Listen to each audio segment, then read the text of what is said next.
Pode Você Cast Sala de Bate-Papo hoje com o excelentíssimo Marcelo Cabianca. Prazer estar aqui com você, Serginho. Eliana também. Eli, me diga uma coisa, você...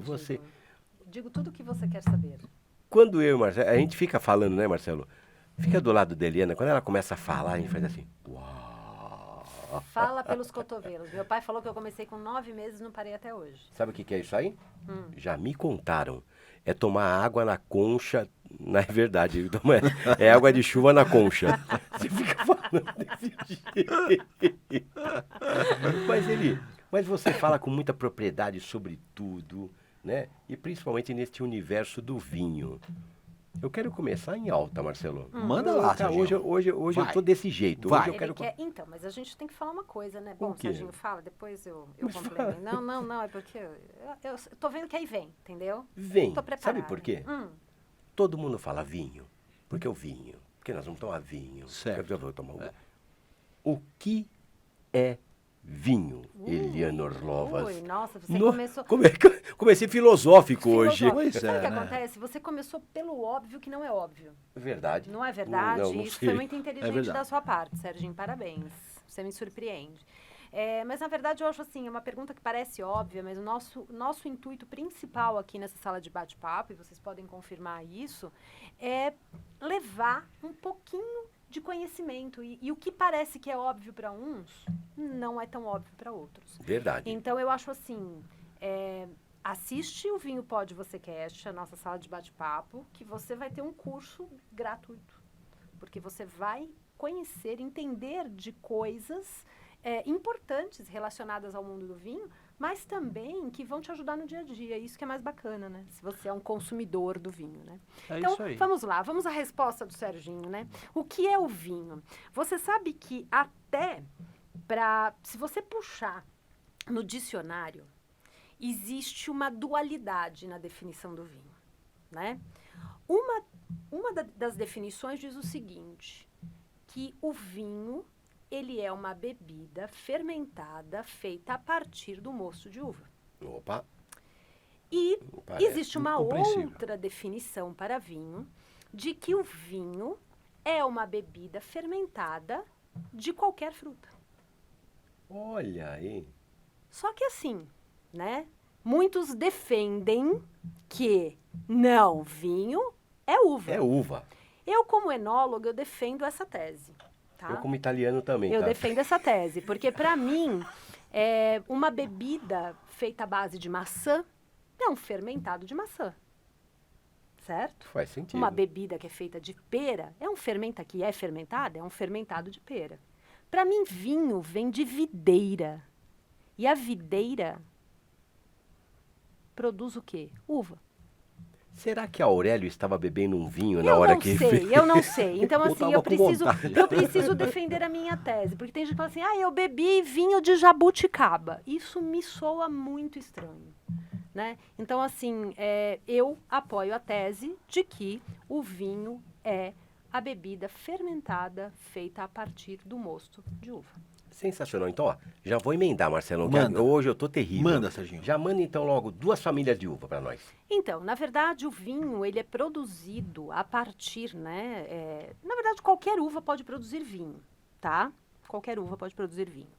Mas os bons vinhos são feitos de uma família chamada Vitis vinifera, que são... Eu falo, que a gente fica do lado da Eliana, fica...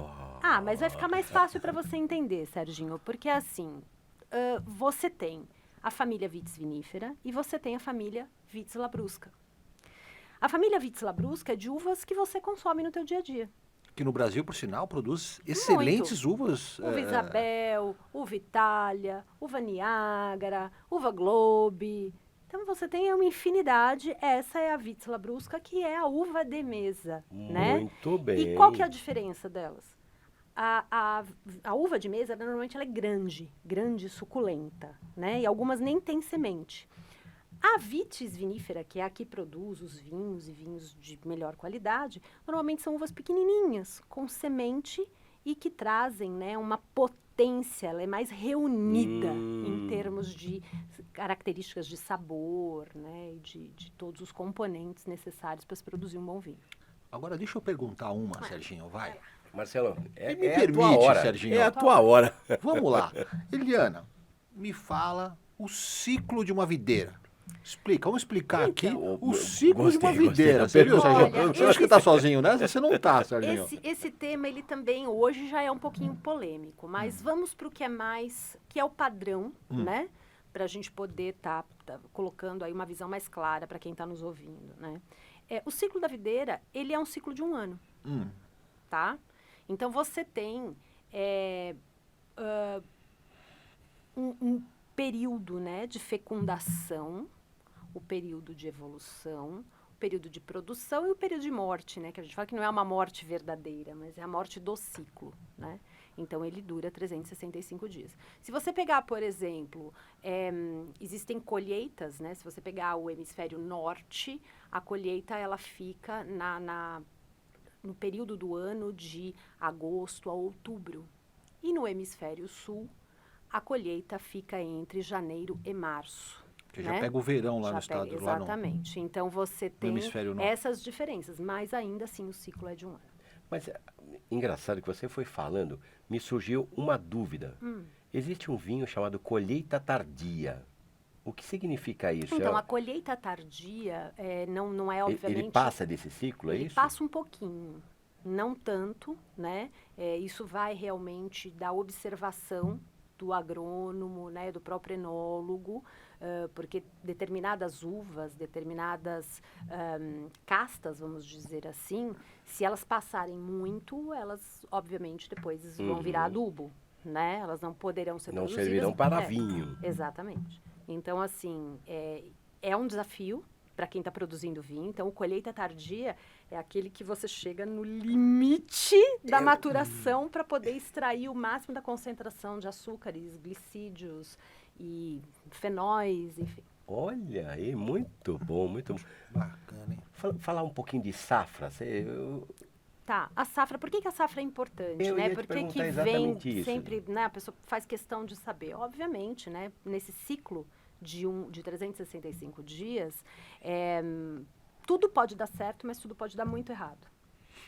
Ou tudo pode ficar mais ou menos. Então, depende de uma série de condições ambientais, né? Climáticas, condições do próprio terroir. Você pega, por exemplo, um ano que chove muito.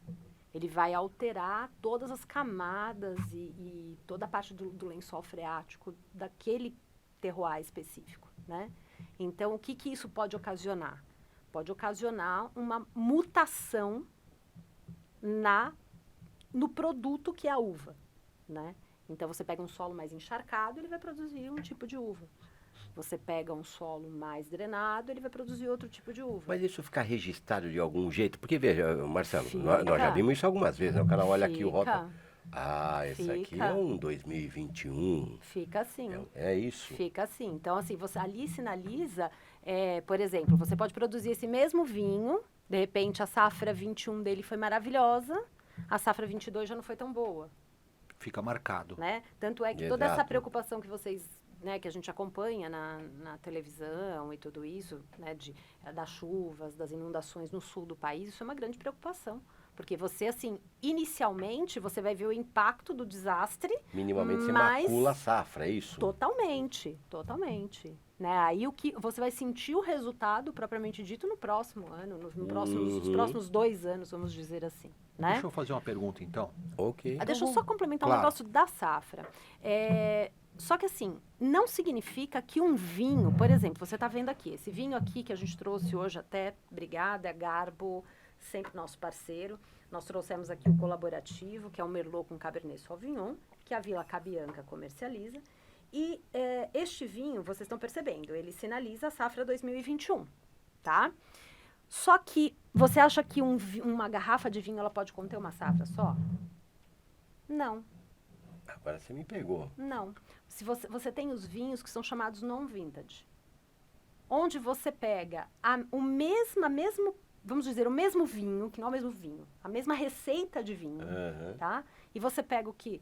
foi produzido esse ano, aí com o que foi produzido uma parcela que foi produzida o ano passado, uma parcela que foi produzida 3 anos atrás, e você faz um blend de safras. Blend. E este blend se chama non-vintage, que é o NV. Quando você vê NV no rótulo, você já vai entender Já que tem uma sabe mistura por de quê. safras. É o Exatamente. que eu ia perguntar, na verdade, entre o blend e o varietal. Né? Então, já o blend, a gente já tem aí uma... Já Claro que sabemos. não é só isso que a Eliana trouxe, né? Porque um blend são outros, tem outros processos de blend também, Sem dúvida. mas não só para vinho, claro, mas também o varietal. Então, Eliana, fala pra gente, blend e varietal. Então, o vinho, né, que é conhecido como varietal, ele é um vinho feito de uma única uva. E o blend é uma mistura de uvas. Certo. O non-vintage que eu falei é uma mistura de safras, né? Mas você tem a mistura de uvas, né? Quem é os mestres em fazer os grandes blends, né? Os pais dos blends, que a gente, lógico, a França já produzia tudo, mas quem é craque em blend é o português, né? Português faz blend de tudo que você pode imaginar. Então, você imagina, você olha ali, os rótulos é de 4 a 5 espécies ali, 4 a 5 castas de uva. Isso eu acho muito legal, Né? sabia? E eles É fazem essas sensacional, brincadeiras Marcelo. Sabe aí. por que eu acho legal? Porque assim, toda vez que eu tomo um vinho português, que são várias uvas, né, eu fico aqui maquinando, né, depois, claro, de tomar um gole, né, perceber, né, eu fico tentando perceber aquelas uvas que estão ali naquele blend, naquele corte. Né? Então tem trincadeira, tem... Turiga, Aragonê- Alicante Boucher, É. eles misturam, eles fazem umas alquimias, assim. que Então eu fico são tentando inacreditáveis. perceber cada uma dessas uvas nesse blend, né? E É assim, muito falando, poxa, eu bacana. percebo essa, não percebo aquela. Então, assim, isso para mim é uma dificuldade ainda que eu tenho. Mas eu sei que precisa tomar mais vinho, né, Sérgio? Pra gente aprender mais. Tanto é que vocês estão tomando um blend. É um blend, né? É Você um falando blend, exatamente. Mas essa brincadeira, né, com as uvas, né? Ficam vinhos especialíssimos, né? Sem Super dúvida. especiais. É o que eu digo. No vinho, Serginho, você tem que pensar o seguinte. Tudo pode dar muito certo, mas tudo também pode dar muito errado. É. Então, né, a classe aqui existe dos enólogos justamente, né, para tipo assim, se der muito certo, a gente já recebe os louros, mas se der muito errado, não é a culpa, desculpa. Serão os primeiros a serem Serão lembrados. os primeiros né? a serem rechaçados. E a Garbo é um desses, que eles fazem essa enologia criativa, é o que está escrito. Exato. É. Esse vinho ele chama colaborativo porque ele foi assinado por um enólogo de fora da sociedade deles. Então, eles fazem essas parcerias e isso é muito legal. Isso é muito legal. E a Garbo tem um outro rótulo também, que é o inquieto, né? Que as pessoas Ficam inquietas. elas ficam inquietas de fato, porque é uma mistura, né? Um blend, né? Que as pessoas não conseguem entender. Né? Explica um pouquinho, só desse rótulo rapidamente, para a gente poder... Não, porque o inquieto eles fizeram uma ousadia, né? De misturar uma uva que normalmente produz vinhos tintos, que é a Merlot, com Sauvignon Blanc. Puxa vida, Então, né? para trazer uma acidez, eles colocam uma parcela pequenininha, mas enfim, são as ousadias, né, dos enólogos. E é o que a gente brinca, quando a gente está em evento, etc., quando a gente está comercializando o próprio vinho, né? As pessoas falam, como? Né? Você vê que a pessoa já fica inquieta Como mesmo, né? assim, né? Pois é, como Como que assim, pode né? ser isso, né? Então, é algo Exatamente. interessante, a gente desperta a curiosidade do interessado, do enófilo, né? Em degustar, experimentar e ter essa experiência. O Isso é muito nome interessante. já é sugestivo, né? O nome O já que é? Eu ia te perguntar, ele, sobre o rendimento do vinho, né? Mas, por exemplo, no meu caso, ele rende... Uma Ele não taça. rende nada, é uma taça só pra porque você. eu gosto demais de vinho, Marcelo. Gente, ele não tem nem vergonha de falar Não, isso. não olha. tenho, eu não tenho, sabe Não por quê? tenho vergonha. Eu sou filho de italiano. Mas tá certo. E eu horas. lembro bem, ele, que na minha época, né, a época da minha noninha ela pegava o garrafão de vinho. Era aquela época do garrafão que ela colocava. E era feio você não tomar tudo. Sim. Era muito feio. É. Então você bebia, pá, colocava na mesa, ela falava, minha família. Olha lá, que maravilha. Embebedava as crianças. Ia todo mundo. Pacote. Então, para falar de rendimento um pouquinho. Então, isso é, na verdade, as pessoas têm essa dúvida, né? Porque, lógico, parece óbvio, né? A pessoa olha e fala, tem 700, padrão, 750 ml. Tá Mas uma resolvido. garrafa de 750 ml, existem muitos outros tipos de garrafa, que a gente, aí nos próximos programas, a gente vai discorrer sobre outros temas, e depois eu vou falar um pouquinho, apesar de no Brasil, a gente ter aí uma oferta relativamente boa de outros padrões de garrafa, mas consumida é a de 750 ml, né? E dentro das 750 ml, você serve muito bem servido 5 taças. 5 taças, acho que tá É o bom para cálculo nós, que né, eu já Marcelo? Nossa. Às Cada vezes tem dias que não tá, né, Sérgio? Mas tem... Mas cada um com uma Normalmente- garrafa de 750. Pacote. Aí dá. É isso. Olha, Com certeza. cada vez que eu vejo um programa como esse, né, essa sala de bate-papo, dando clareza, né, Isso que é importante, é nosso naquilo que por propósito. tanto tempo foi, talvez nem tão obscuro, né? Mas assim, as pessoas achavam, bom, ou é elitizado, ou é isso, ou é aquilo. Não tem acesso, né? Não tem E acesso. se coloca num lugar também de não nossa, é para poucos, isso é para alguns, não E é para nesse mim. exato momento a gente consegue abrir esse canal, Sem né? dúvida. E eu sem não dúvida. tenho certeza que você, querido ouvinte, aqui, olha, muito obrigado pela sua audiência, que aliás, eu vou te falar uma coisa, hein? Tá melhorando, hein? Tá ficando legal, né, Tá Serginho? ficando. A legal, audiência hein, do Serginho? podcast, legal. Tá Você boa quer demais. tá E a gente só demais. tem a agradecer. E assim, eu queria hoje encerrar esse programa aqui dedicando a uma pessoa muito especial. A gente dedica esse programa a uma das nossas sócias, a Luísa, que hoje virou estrelinha, foi morar lá com o Papai do Céu. E a gente está aqui procurando passar toda a alegria do mundo, mas com o coração muito partido e deixando aqui a nossa mais profunda energia. Luísa, vá em paz. Muito obrigada pelo momento, pela oportunidade de ter convivido com você aqui e que sua nova jornada seja repleta de luz e de amor. E nós estaremos aqui sempre emanando essa luz e esse amor a você e a toda a sua família. Lindo. É isso aí. Valeu, É isso aí. gente. Valeu. Um prazer estar aqui com vocês, O prazer Serginho. é nosso. É sempre muito agradável estar falando de vinho, né? Sobretudo, né, com a Eliana, que conhece muito de vinho, Verdade. estudou muito, né? Eu sou testemunho de quanto ela estudou. E ainda Né? tem muito a estudar, mas na verdade não se conhece. Nunca, na verdade, o vinho é algo que você vai estudar eternamente. Eternamente, E a sensação é que, tipo, não sei nada. Exatamente. Ou seja, você não pode perder um episódio, porque a cada 15 dias nós temos a sala de bate-papo, a cada 15 dias nós temos entrevistas sensacionais. Ou seja, você está realmente imerso agora no mundo do vinho. É isso. Valeu, gente. Tchau, gente. Um brinde Até a para próxima. vocês. Um brinde. Saúde. Saúde. Valeu. Saúde.